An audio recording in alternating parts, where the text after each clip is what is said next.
ఈ కుమారి తన నోరు జారి రాసింది ఒక భారతం.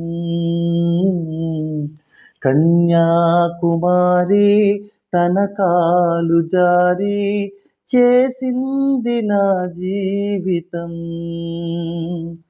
క్షణకాల పాపం కనుమాయ చేసి తన పేగు తెంచిందిరా.